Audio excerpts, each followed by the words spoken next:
기도하는 한 사람, 이런 제목으로 말씀을 전하겠습니다. 여러분, 이름에는 의미와 목적이 있습니다. 집에서 아빠라고 불리고 엄마라고 부를 때 의미와 목적이 있는 것과 같습니다.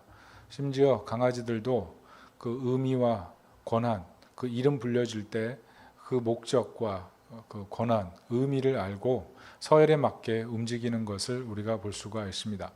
최근 둘째가 저에게 질문을 했습니다. 아빠는 우리 집에서 서열이 몇인지 알아?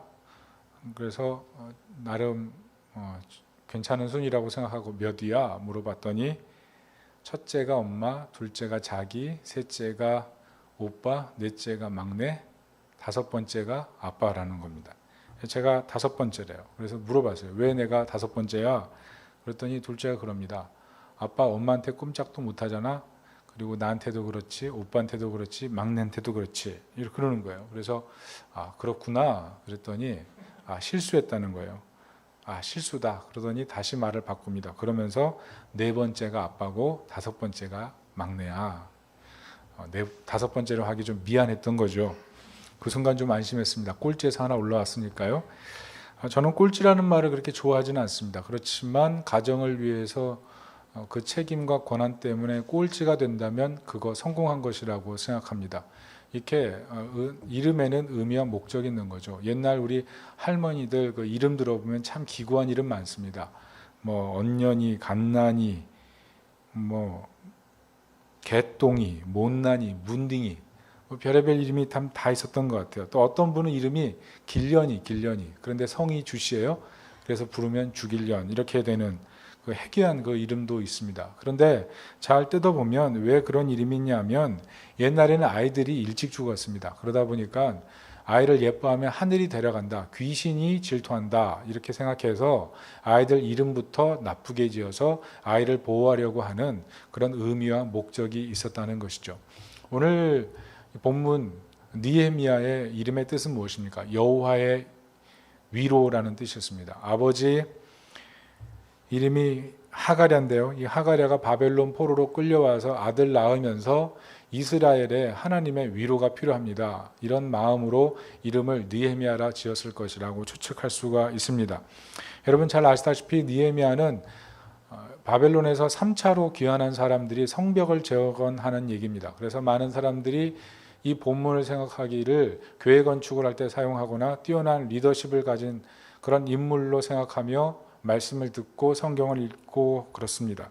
그렇지만 잘 들여다보면 성벽 무너지고 예루살렘 성이 회파된 그 모습을 통해서 하나님께서 그런 인생을 살고 있는, 인생의 실패와 인생의 실망 속에 있는 사람들의 무너진 성벽을 세우고 회파된 인생을 다시 회복시키시는 하나님의 놀라운 위로의 메시지가 느헤미야 말씀이라는 것입니다. 특별히 오늘 말씀을 통해서 또 당분간 증거될 느헤미야 말씀을 통해서 자신의 인생에 있어서 예루살렘 성이 회파된 것 같고 성벽이 무너진 것과 같은 그런 절망적인 분이 있다면 말씀을 통해서 다시 일어설 수 있기를, 하나님의 위로를 경험할 수 있기를 예수님의 이름으로 축복합니다.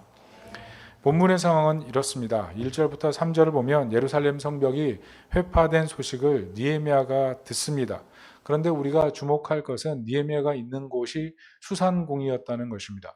수산궁은 고적을 뒤지던 그 지질학자들의 연구에 따르면 규모가 1.6km나 되는 엄청난 궁이었다고 합니다. 고대 굉장한 도시였고 파보니 함무라비 법전이라든지 아카드 문명의 발상지라는 어떤 뛰어난 고고학적인 가치가 있는 장소였다는 거죠. 엄청난 위용 있는 왕궁이었습니다. 특별히 1절을 보면 이때가 아닥사스다 왕 기슬루월이라고 합니다. 기슬루월은 11월 중순부터 12월 중순을 가리키고 특별히 아닥사스다 왕은 고레스 왕과 더불어 페르시아에서 가장 위대한 왕입니다. 이 아닥사스다라는 이름 뜻 자체가 위대한 왕이에요. 그런데 이 위대한 왕 옆에서 수상궁에 거한 이 느헤미야는 어떤 사람입니까? 바벨론 포로로 끌려와서 낳은 아들인데 그 낳은 아들이 그곳에서 여러 가지 차별과 학대와 능욕을 당하는 가운데 입지전적의 인물로 서서 왕을 모시는 사람이 된 거죠. 어떻게 보면 그 사회 속에서 가장 성공한 사람이고 사회 네임밸류로 하면 가장 높은 고위층에 있는 사람 중에 한 사람이었을 겁니다. 근데 그런 사람들과 어울려야 될 것인데 오늘 본문에 보면 하나님의 이야기를 듣고 형제들의 이야기를 듣고 어떻게 합니까? 마음 아파하고 괴로워하고 있다는 거예요. 왜요? 예루살렘 성이 회파될 뿐만 아니라 자그마치 140년 동안 하나님의 은혜와 자비가 없는 것 같고, 그리고 1차, 2차 바벨론 포로가 복귀해서 성전을 지었지만 성전도 아름답지 못하고 예루살렘 성은 불탄 채로 남아있고 성벽은 훼손된 채로 남아있는 것이 너무나 안타까웠다는 것입니다. 하나님의 도성이 무너져 있다는 것, 그 자체가 고통이었다는 거예요. 특별히 어떤 모습이 있습니까? 이스라엘의 꿈이 뭐냐면 열방 속에서 제사장 나라가 되는 꿈이 있어요. 이게 바로 선민의식이거든요. 그런데 이 선민의식이 철저히 짓밟혀져 있는 상태, 그게 바로 예루살렘의 모습이었다는 거예요. 그래서 어떤 분은 이 느헤미야서를 보면서 이 무너져 있는 예루살렘을 구약교회다 이렇게 표현하기도 합니다. 구약교회. 그래서 신약에 예수님 오셔서 참된 교회를 세우셨다 이렇게 얘기를 하는데요. 저는 오늘날 이 교회의 모습이 과연 예수님이 세우신 영광스러운 교회의 모습인가 생각할 때 오늘날 무너져 있는 예루살렘 성벽을 바라보는 것처럼 안타까운 모습이 바로 지금의 교회요 성도의 모습이 아닌가 생각합니다. 여러분 아는 사람들이 뭐라 그럽니까? 교회 다니기 부끄럽다 그러지 않아요? 민망하다 그러지 않아요? 그리스도인이라는 것 이야기 꺼내기 망설이고 있지 않습니까? 옛날 선교한국, 통일한국, 복음한국 위대한 꿈들을 가지고 기도했던 사람들이 지금은 어때요? 지금은 교회 다닌다고 말하기조차 민망하고 숨어 다니는 그런 신앙이 되어버렸다는 겁니다. 최근에 제가 어떤 글을 읽었어요? 33가지 교회가 미안하다 뭐 이런 글이었어요. 첫 번째가 이렇습니다. 교회가 그동안 민폐를 끼쳐 분노를 일으키고 격동하게 한 것 미안합니다. 두 번째, 교회가 고집불통 혐오 대상된 것 미안합니다. 세 번째, 교회가 주식회사, 영업장, 사업장으로 비치게 한 것 미안합니다. 네 번째, 교회가 많은 불미스러운 일로 열받게 한 것 미안합니다. 다섯 번째, 교회가 아나무인, 막무가내인 것 미안합니다. 여섯 번째, 교회가 모범 지키지 못하고 본이 되지 못한 것 미안합니다. 일곱 번째, 교회가 이웃의 마음을 헤아려 주지 못한 것 미안합니다. 들으면서 뜨끔뜨끔하는 거 있을 거예요.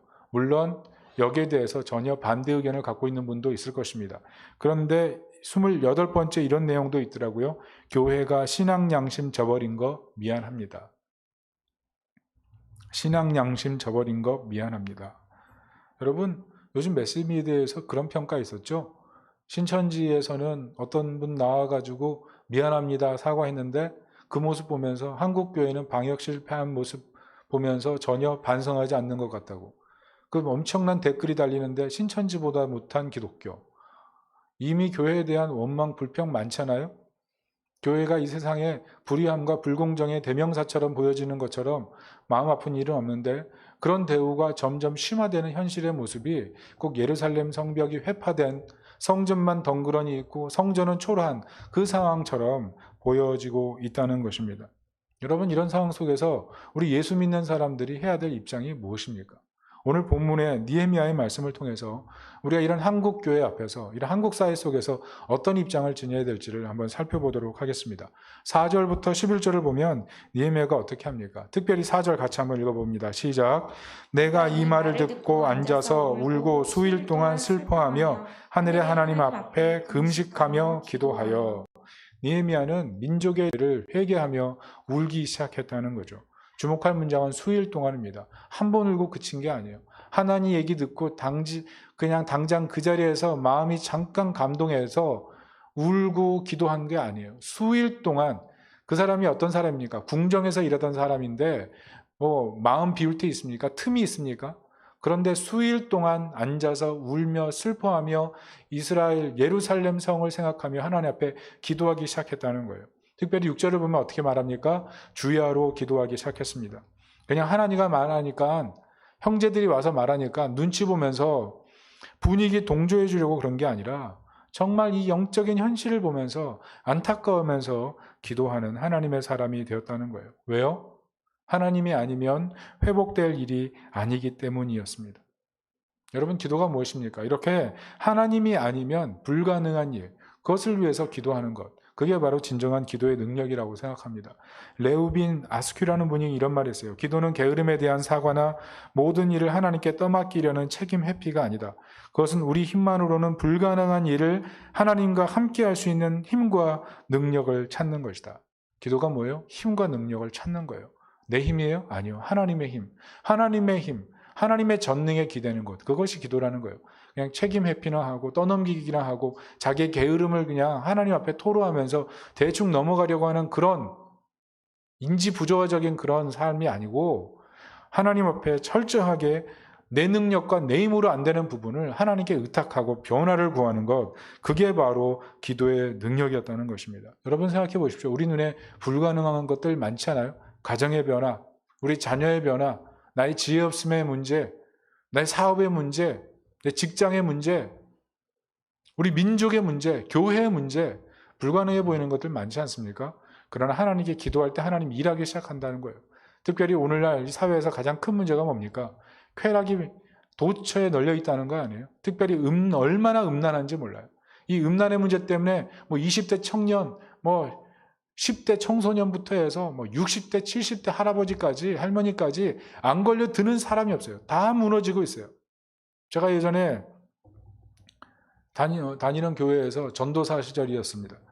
그때 밤늦게 이제 토요일 날 일하다가 퇴근을 하고 밤늦게 막차를 타고 갔는데 너무 피곤해서 차를 잘못 탄 거예요.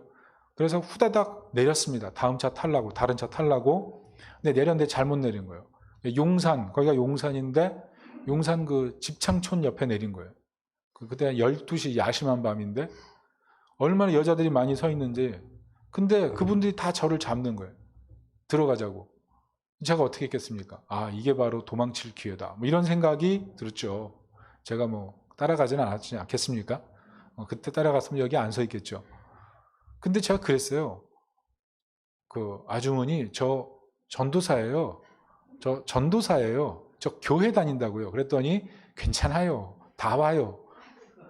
제가 그 얘기 듣고 정말 충격받고 창피하고 그래서 하여튼 손을 뿌리치고 그 다음 버스를 타고 집에 돌아갔습니다. 그러면서 제가 하나 결심한 게 있습니다. 하나님, 용산의 집창촌 없어질 때까지 기도하기 시작하겠습니다. 그래서 제가 한 10년 넘게 기도했던 것 같아요. 근데 하나님께서 용산 재개발되면서 집창촌이 사라지는 그런 은혜가 있었습니다. 물론 그러면서 이런 집창촌들이 사라지면서 한국 사회 곳곳마다 들어가서 지금은 더 난리예요. 더 난리. 여기 안 넘어진 사람이 없어요. 최근에 여가부에서 만든 성교육 교재가 문제가 돼서 회수됐는데요. C.S. 루이스가 그런 얘기를 했죠. 순결은 기독교 덕목 가운데서 가장 인기 없는 덕목이다. 왜 인기 없는 덕목입니까? 다 넘어지니까. 믿는 사람이건 믿지 않는 사람이건 의지와 능력을 가지고 이길 수 없다는 사실을 다 고백할 수밖에 없을 만큼 큰 산이기 때문에.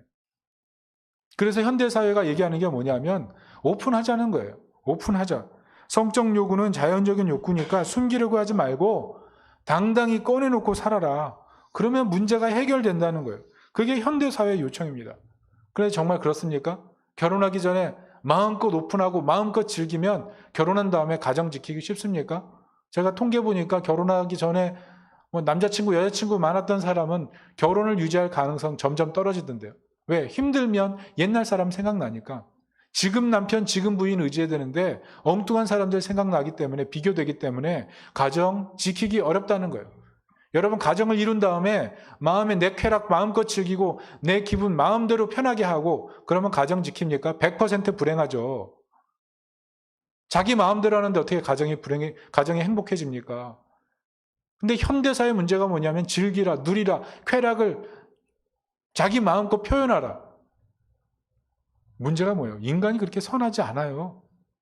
그러면 기독교는 인간의 행복과 육체적인 기쁨을 그럼 저해하고 막는 종교입니까? 아닙니다. 기독교는요, 육체적인 행복을 장려해요. 예수님 육체로 오셔서 이 땅 구원하셨고요. 결혼 제도를 만드신 분이 하나님이세요. 육체적인 행복, 인생의 행복을 가장 기뻐하는 종교 기독교예요. 그런데 사람은 거기에 맞게 살 만큼 도덕적인 인간이 아니라는 거예요. 결심해도 못 지키는데요. 그래서 C.S. 루이스가 이렇게 말합니다. 순결도 중요하지만 그것을 이루고자 노력하는 과정은 그 덕목 자체보다 훨씬 더 중요한 영혼의 습관을 훈련시켜 줍니다. 이 과정을 통해 우리는 자신에 대한 착각을 버리고 하나님만 의지하는 법을 배우게 됩니다. 한편으로는 최상의 상황에서도 자신을 신뢰하지 않게 되고, 다른 한편으로는 최악의 상황에서도 자신의 실패를 용서받을 수 있기에 절망할 필요가 없다는 것을 배웁니다. 치명적인 실수는 오직 하나, 완전을 포기하고 그 이하에 안주하는 것입니다. 우리가 신앙생활하면서 착각하는 게 뭡니까?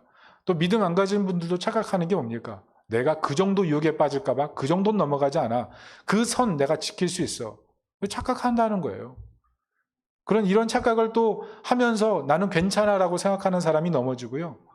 또 이런 거에 너무 심하게 넘어져가지고 완전 좌절한 그 사람이 어떻게 보면 하나님 안에선 가장 하나님께 돌아올 수 있는 기회를 얻은 사람이라.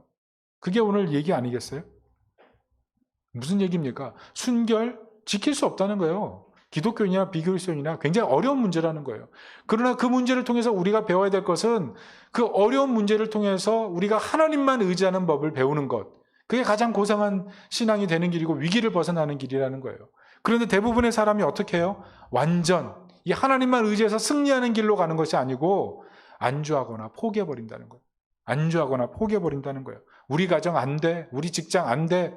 우리 사회 안 돼. 한국교회 안 돼. 마음속에 안 된다는 마음이 있으니까 더 마음대로 멋대로 살아가는 거죠. 칼릴 지브란이 그런 말을 합니다. 기도란 영혼의 통곡 속에서 왕의 신전을 향해 나가는 것이다.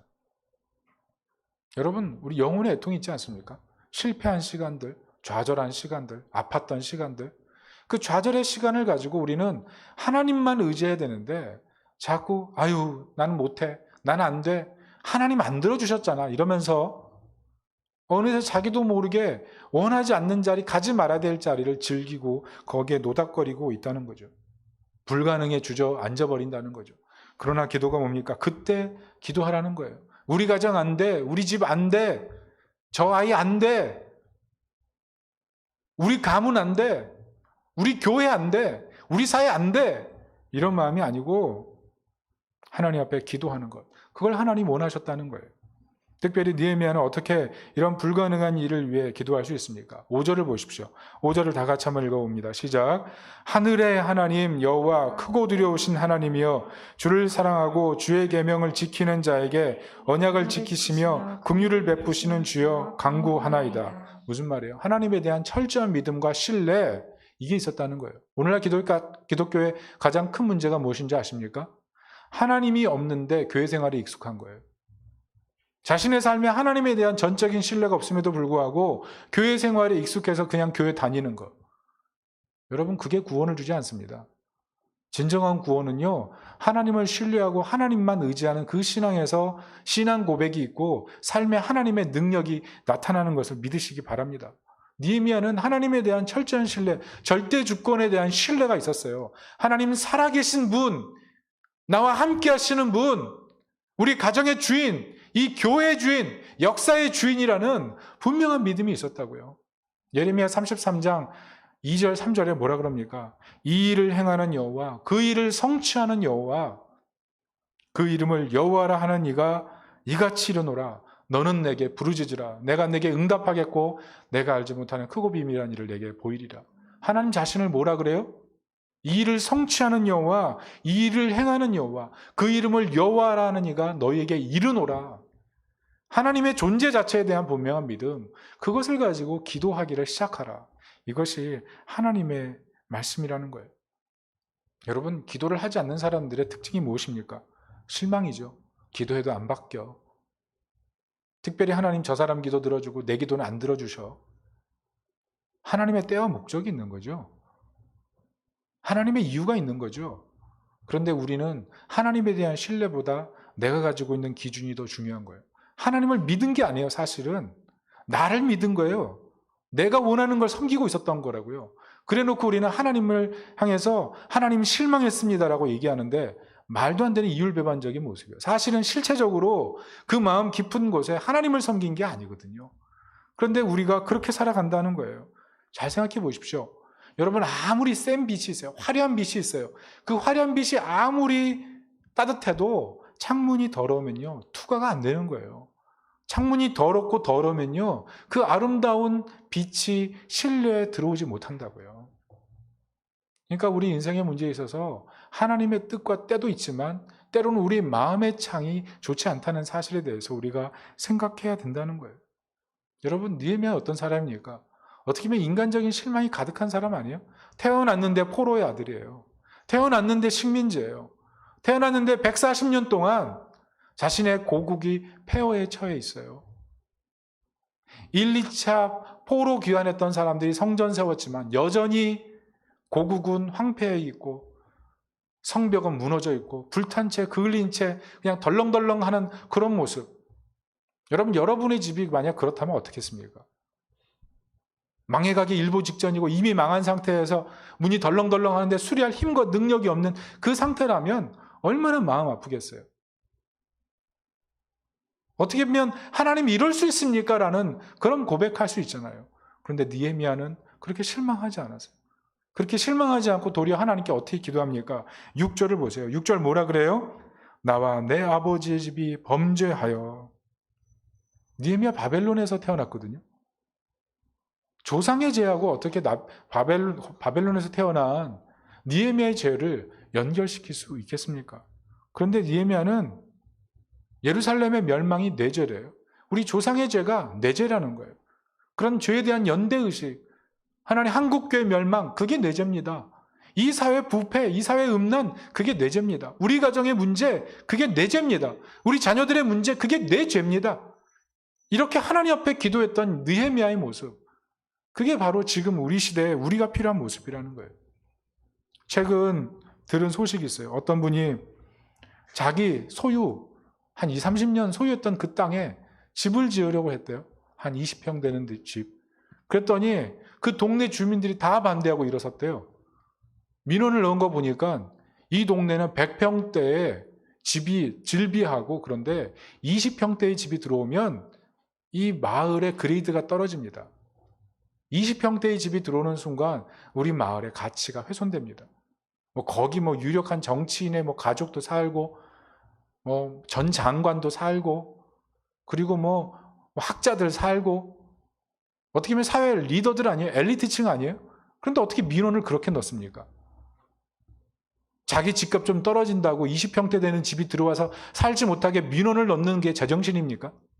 그런 집단 이기주의가 어디 있어요? 그것도 배운 사람들이, 사회 리더들이, 사회 지도층들이, 힘 있는 사람들이.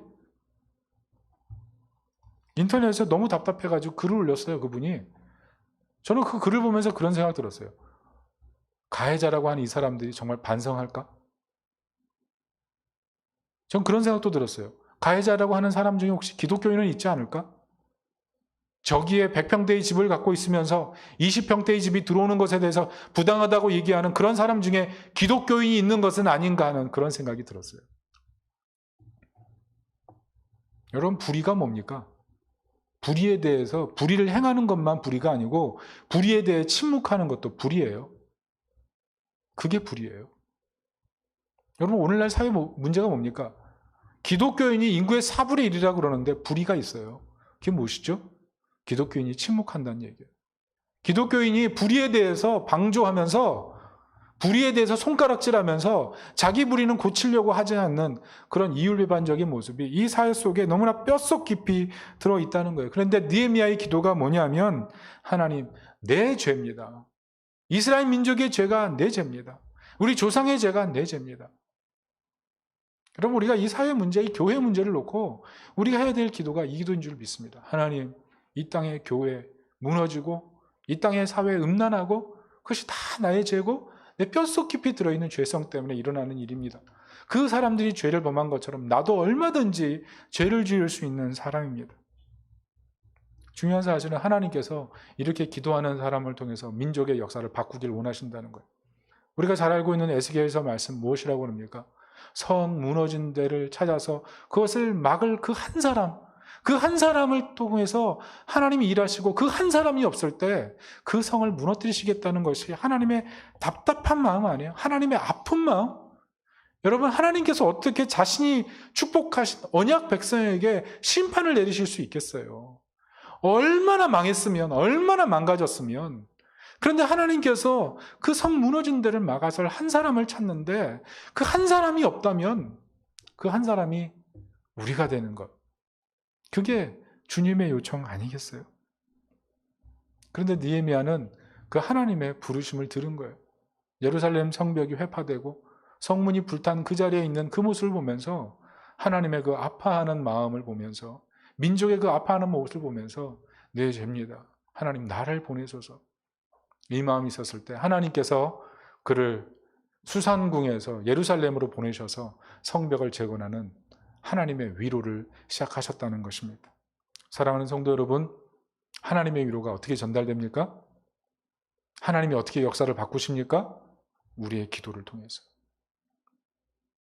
이 민족의 아픔, 이 교회의 아픔, 이 사회의 아픔, 가정의 아픔을 끌어안고 이것이 내 죄입니다라고 고백하면서 내 탓입니다라고 고백하면서 하나님 앞에 우는 그 한 사람의 기도를 통해 하나님이 사회를 위로하시고 가정을 위로하시고 모든 것을 회복시켜 가신다는 거예요. 여러분, 기도를 그래서 우선순위로 둬야 돼요. 기도가 인생을 바꿉니다. 기도가 살아나면 모든 것이 바뀔 수가 있어요. 잠든 기도를 깨워야 돼요. 식은 기도를 깨워야 돼요. 저 뒷방에 그냥 잠재워놓은 기도를 깨워서 다시 한번 하나님 앞에 나가야 돼요. 특별히 이번에 우리 교회가 이동됩니다. 아직 장소도 정해지지 않고 규모도 없습니다. 근데 하나님 마음 주셔서 기도하기로 결심을 했습니다. 여러분, 많은 기도가 필요해요. 성도 여러분들, 그냥 짧게 끝낼 일이 아니에요. 사단이 시험할 일이고 성도들 마음이 혼란해질 수 있는 문제예요. 그래서 성도 한 분 한 분의 기도, 다소미의 기도, 목장의 기도, 개인의 기도, 부서의 기도, 교역자의 기도 다 모으려고 그래요. 특별히 그 기도 제목을 다 모아서 기도 책자를 만들어서 우리 성도들 다 같이 보면서 기도할 건데 그 책자 안에 민족과 열방과 선교를 위한 기도 제목까지 개인의 기도 제목, 대소사를 집어넣어서 같이 기도하려고 해요. 왜? 그들의 아픔이 내 아픔이고 민족의 아픔이 내 아픔이 돼야 되기 때문에 하나님께서 같이 아파하는 사람의 기도를 통해 문제를 해결할 것을 믿기 때문에 여러분, 이 일을 행하시는 여호와, 그 이름을 여호와라 하시는 이, 그 일을 성취하시는 이가 하나님인 거 믿으십니까? 그 하나님께서 우리 기도를 통해 역사를 바꾸기를 원하신다는 거예요. 여러분, 혹시 기도 식어 있는 분이 있습니까? 여러분 생각해 보세요. 옛날에 민족하면 무릎 꿇고 기도하던 분들 어디 있습니까? 금요 기도회 하면 시간 맞춰서 먼저 그 앞에 나와서 하나님께 기도하던 그 사람들은 어디 있습니까? 교회 하면 기도하는 곳이라고 생각해서 학교 끝나고 나면 교회 한번 들려서 기도하러 가고 직장 퇴근할 때 교회 와서 기도하고 가던 그 사람들 다 어디 갔습니까? 여러분, 기도 잃어버리는 순간 한국교회 나라로 떨어지는 건 아니겠어요? 기도를 잃어버리는 순간 내 신앙도 문제 생기고 우리 가정의 문제, 부부관계의 문제 해결하지 못하는 상황에 계속 놓여 있는 거 아니겠어요? 여러분, 우리가 회복할 수 있는 방법은 하나님이 살아계신다라는 그 믿음을 가지고 하늘의 하나님을 신뢰하면서 기도하는 것. 그게 시작인 줄로 믿습니다. 우리 삶에 잘못된 익숙함들을 버리십시오. 내 삶에 하나님과의 만남을 차단시키는 그런 잘못된 익숙함들 있죠. 그것을 하나하나 내려두세요. 그게 게임이든지 그게 잠이든지 그게 나의 유익을 위해서 어디를 가야 된다든지 훈련한다든지 필요하죠.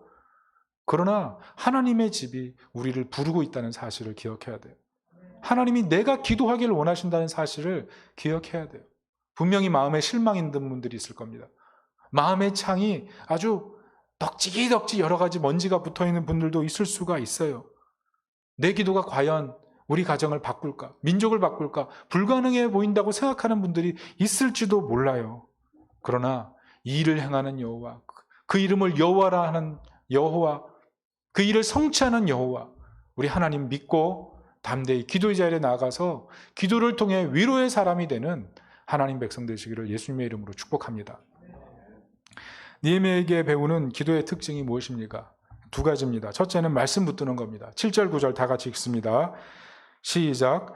주를 향하여 크게 악을 행하여 주께서 주의 종 모세에게 명령하신 계명과 율례와 규례를 지키지 아니하였나이다.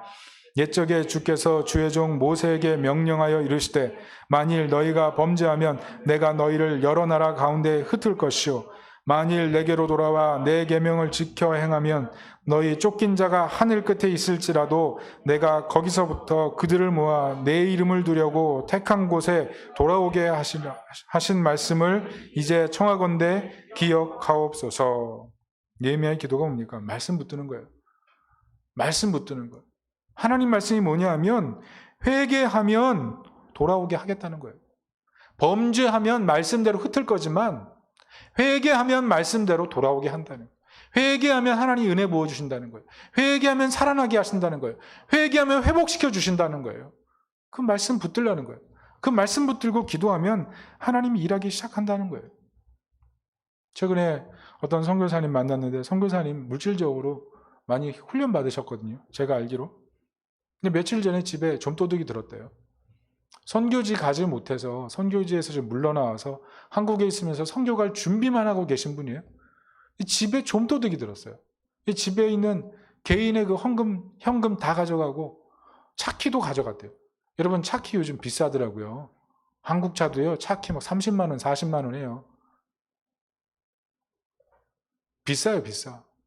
그런데 차키까지 다 가져가고 지갑도 다 가져가고 물질적으로 훈련받았지만 선교지를 벗어나서까지 물질에 훈련받으니까 마음이 편하지 않는 거예요. 목사님 좀도둑 들었습니다. 그 얘기 듣는데 마음 편하지 않더라고요.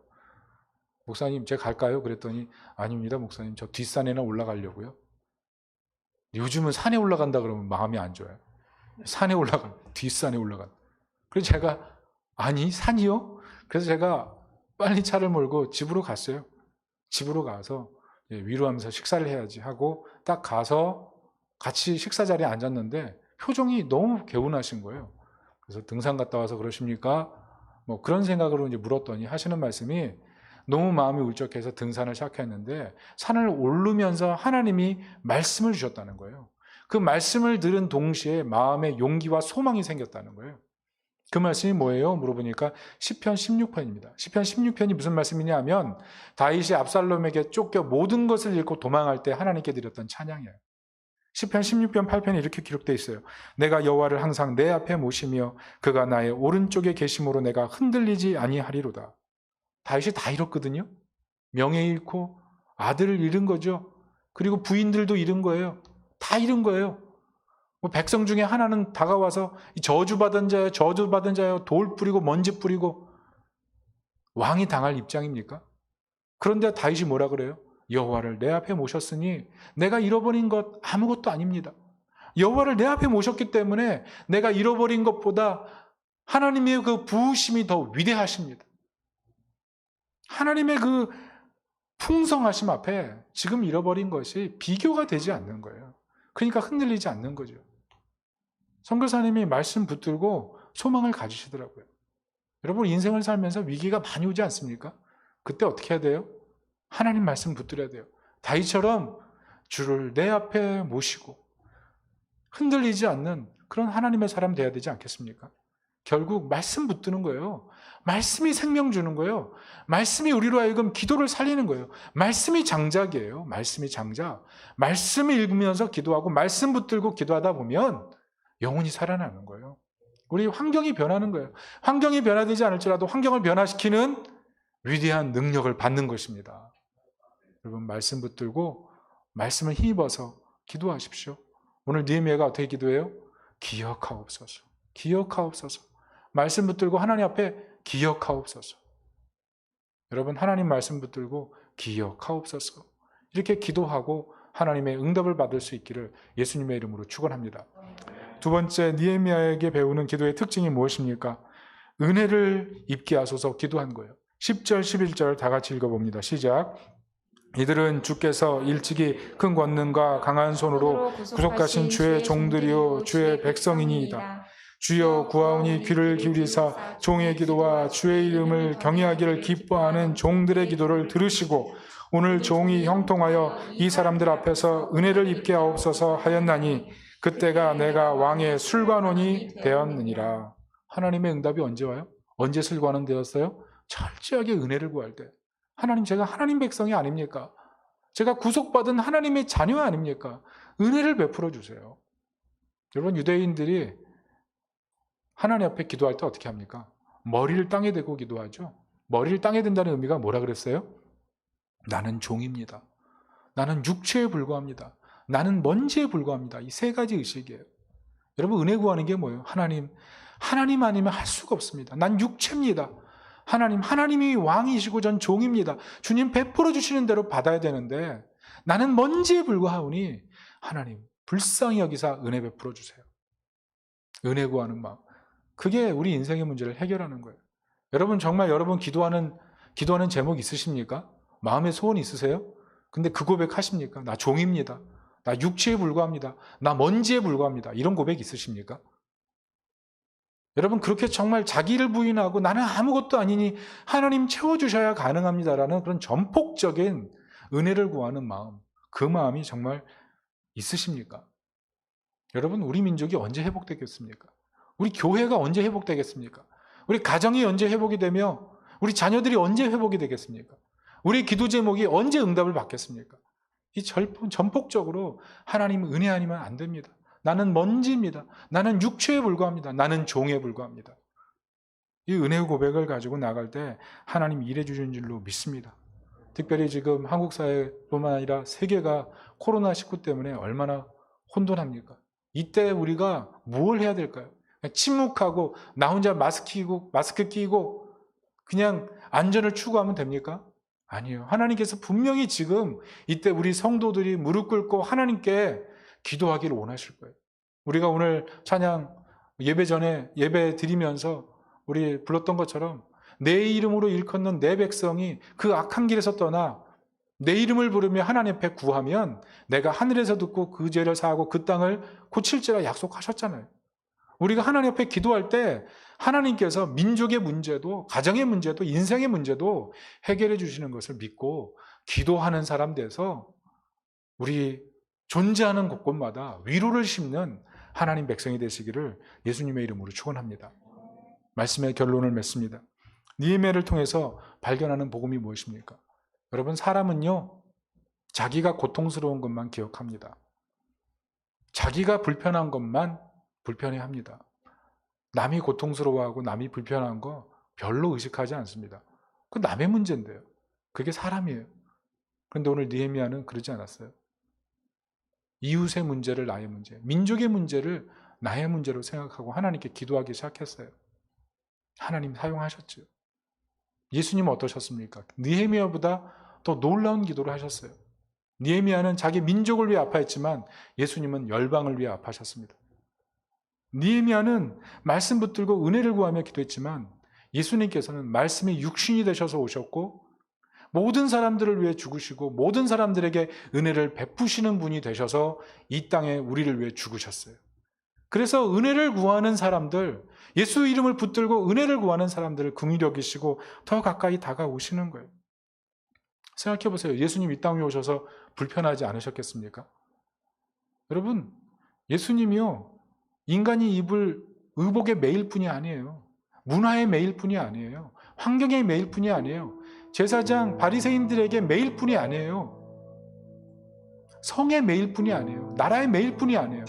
그런데 모든 거추장스러운 거, 그 불편함을 감수하시고 이 땅에 오셔서 우리 먼저 그 모든 불편을 감수하셨기 때문에 우리가 불편한 상황 속에서 하나님 앞에 기도할 때 우리를 불쌍히 여기시는 거예요. 예수님이 친히 육신을 입고 불편한 환경 속에 먼저 계셨기 때문에 예수님이 우리에게 은혜를 베풀길 원하시는 거예요. 그래서 우리가 하나님, 이 문제는 하나님의 도움 아니면 안 됩니다. 내가 심히 불편하고 심히 고통스럽습니다라고 얘기할 때 이미 먼저 불편하시고 이미 먼저 고통을 경험하셨던 예수님이시기에 예수님께서 우리가 불편한 가운데 기도하시는 것을 측은히 여기셔서 우리를 위해 더 기도하시고 우리의 기도와 함께 기도하시길 원하신다는 거예요. 로마서 8장 34절에 누가 정죄하리요? 죽으실 뿐 아니라 다시 살아나는 이는 그리스도 예수시니 그는 하나님 우편에 계신 자요 우리를 위하여 간구하시는 자신이라. 누가 우리를 그리스도의 사랑에서 끊으리요? 여러분, 우리 인생 살기 힘듭니다. 당장이라도 이 세상 속에서 살아가는 거 힘들어가지고 그냥 오늘 밤 이게 끝이었으면 하는 그런 생각으로 잠을 잘 때도 있는 그런 분들 있지 않습니까? 그런데요, 우리가 그렇게 불편한 환경 속에서 살아가는 그 환경을 주님 이해하시고 먼저 불편하셨던 예수님께서 우리를 이해하셔서 우리를 위해 간구하고 계시다고요. 끊어지지 않는 사랑으로 매일매일 기도하신다고요. 그래서 우리가 불편한 가운데서도 기도할 때 예수님이 더 우리를 측은히 여기셔서 우리의 문제를 긍휼히 여기시고 우리를 도와주기를 원하시는 거예요. 여러분, 그래서 기도하십시오. 우리가 기도할 때 예수님이 우리 손에 손을 포개시고 우리와 함께 기도하시는 우리 예수님인 걸 믿으세요. 그 예수님이 끊어지지 않는 사랑으로 우리를 위해 죽으셨기 때문에 영원토록 우리를 향해 다가오셔서 우리에게도 함께 하시고 우리를 통해 놀라운 일들을 행하실 것을 믿으시기 바랍니다. 여러분, 제가 권면드립니다. 혹시 외줄타기처럼 신앙생활 하시는 분이 있습니까? 묘기 부리듯 오늘도 한껏 넘어갔다 이런 식으로 생각하는 그런 분들이 있습니까? 혹시라도 정말 하나님께 너무나 오랫동안 떨어져서 기도생활을 하지 않은 채로 그냥 신앙생활을 하는 분들이 있습니까? 오늘 이 자리를 기회를 통해서 하나님, 내가 주님께 다시 기도하기를 원하고 하나님의 뜻대로 살기를 원합니다. 결심하고 느헤미야의 기도처럼, 우리 예수님의 기도처럼 기도해서 이 세상의 모든 문제를 해결하는 기도의 사람들 되시기를 예수님의 이름으로 축복합니다. 아멘. 우리 이 시간에 우리 다 같이 한번 기도하겠습니다. 이 시간 기도할 때 하나님, 느헤미야처럼 기도하는 사람 되게 도와주세요. 더 나은 예수님의 기도를 본받아 우리가 예수님처럼 기도하게 도와주세요. 또한 우리가 기도할 때 우리를 위해 끊어지지 않는 사랑으로 기도하시는 예수님의 그 사랑을 생각하며 그동안 기도를 쉬었고 기도가 힘들었고 기도가 피곤했던 분들 마음을 모아 다시 주님 앞에 엎드리고 주님 앞에 기도하는 그런 하나님의 사람이 되게 하여 주시옵소서. 이렇게 기도하는 귀한 시간 되길 바랍니다. 이 시간 다 같이 기도하겠습니다.